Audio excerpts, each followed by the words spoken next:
Hey friends, welcome. May 7th, 2025.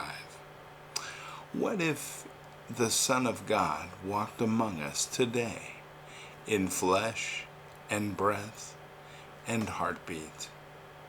What if, in this very moment, Jesus strolled through our streets, sat in our coffee shops, listened to our fears, and showed us heaven in our heartbreak? Each day in this series, we journey with him through a new American city, watching what he sees, hearing what he hears, and witnessing how he still saves. Today is Wednesday, May 7th, and today Jesus walks through Ann Arbor, Michigan. 6:15 a.m. Before dawn breaks, Jesus walks the soft trails of Gallup Park, a tranquil green expanse beside the flowing Huron River. He walks without sandals this morning, barefoot on the dew-soaked grass, feeling the earth he once shaped. He stops near the canoe launch, where mist flows like incense over the water. A single white swan glides silently nearby. Jesus kneels beside a fallen log, places both palms face up on the earth, and begins to pray. Father, bless this city. Where minds race, let peace descend. Where hearts hide pain behind achievement, let love interrupt. Let today not just be a day of tasks and to-do lists, but a day of encounter. Let someone who thinks they're invisible discover that I've seen them all along. A breeze brushes through the willows as if God answers in wind.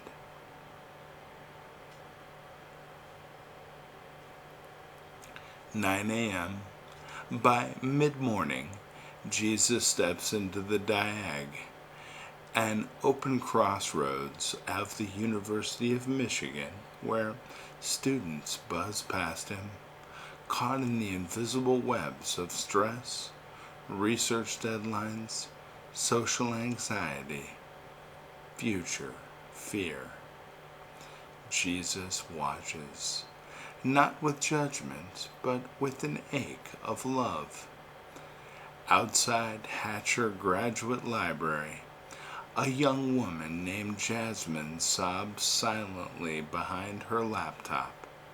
She's on her third energy drink, fourth hour of panicked studying, and just failed a class she needed to graduate. No one's stopped to check on her. Until now. Jesus gently sits next to her, close, but not too close. Hard day? She nods without lifting her eyes. What if I told you, he says, that this one test doesn't define the rest of your story? Her shoulders tremble. You don't understand. My dad said if I mess up again, well, you're not a mess. You're a miracle in process. And your Father in heaven isn't counting failures. He's counting the tears he is ready to wipe away. She looks up slowly. Her eyes widen. Her sobs quiet. And she exhales, like the first breath after being held under too long. 12:30 p.m. The Maize and Blue Deli is packed at lunch. Veterans sit in the back room for their weekly reconnection lunch, a quiet gathering of those trying to live after surviving war. Jesus joins them, pulling up a chair with a worn-looking man named Andre. "You weren't there," Andre says coldly. "I was," Jesus answers softly. "Every time you walked into fire for someone else, I was there. Where were you when my buddy died in my arms?" Jesus leans forward, tears rising in his own eyes. "I held him while you held him, and I whispered, 'You are going home now, son.'" The room goes silent. Another woman, Sergeant Maria Torres, speaks up. "Then why didn't you stop the war?" "Because I came to stop the war inside of you first. I came to give you peace that no battlefield can steal.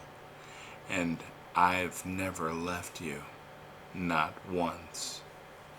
Some begin to weep, others just bow their heads in silence. Healing begins, not with a cure, but with understanding. 2:30 p.m. Jesus enters the Ann Arbor Art Center, where a local grief therapy session for kids is underway.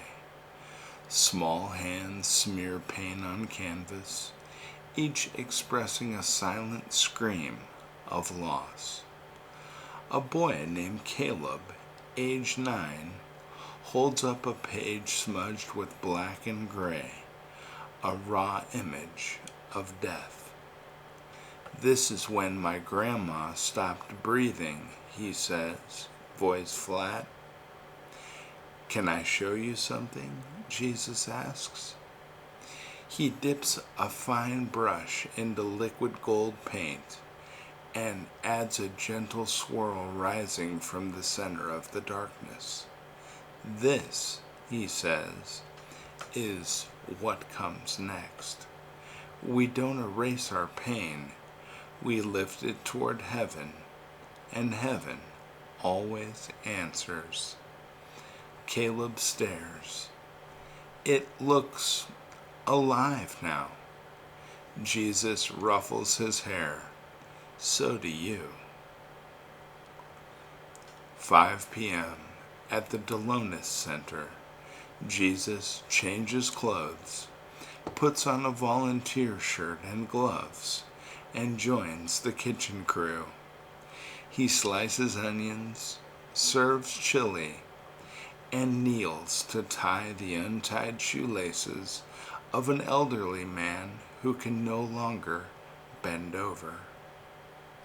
He meets Raymond, a once respected local pastor now living on the streets. "They all left," Raymond mutters. "When I fell, they all scattered. But I stayed," Jesus whispers. "You stayed." "I stay with the broken, always. You still have a calling. It's not over, Raymond. It's just changed."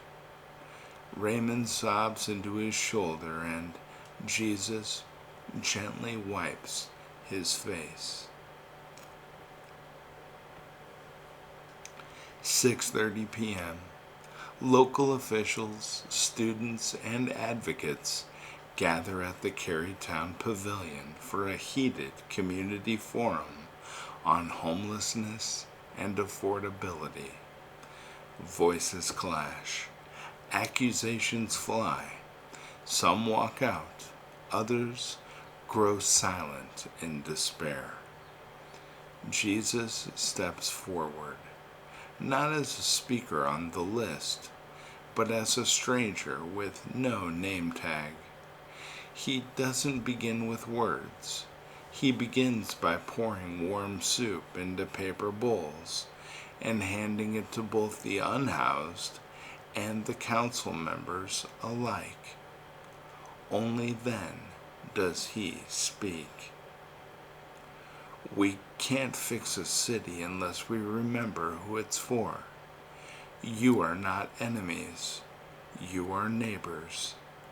When you feed the forgotten, you feed me. When you ignore them, you ignore me. So let's break bread and then break barriers.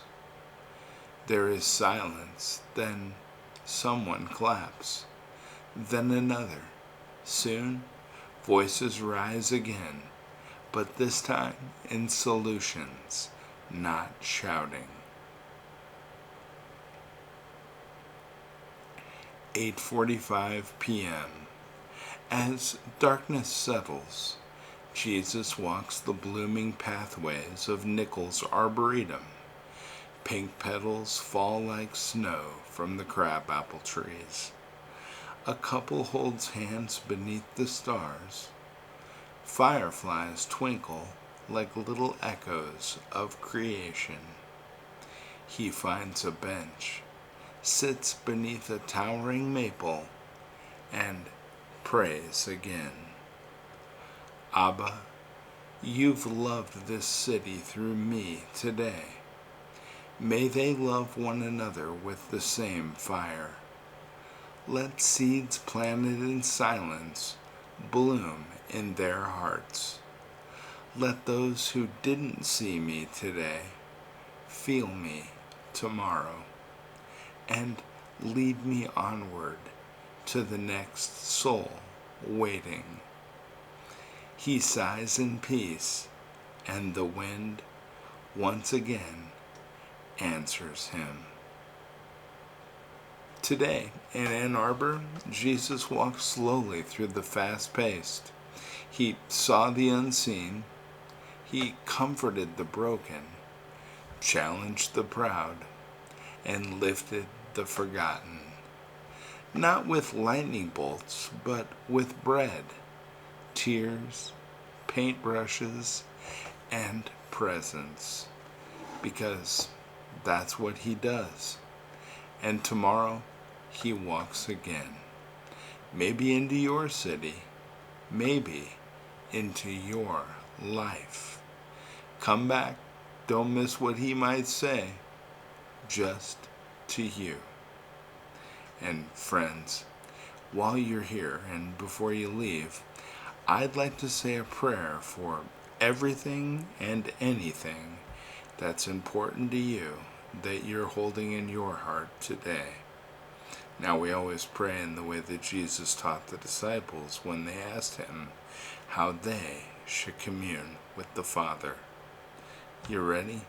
I'll lead. Our Father, who art in heaven, hallowed be thy name.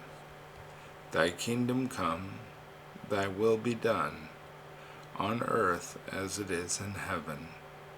Give us this day our daily bread, and forgive us our trespasses, as we forgive those who trespass against us. And lead us not into temptation, but deliver us from evil. For thine is the kingdom, the power, and the glory, forever and ever. Amen. Amen.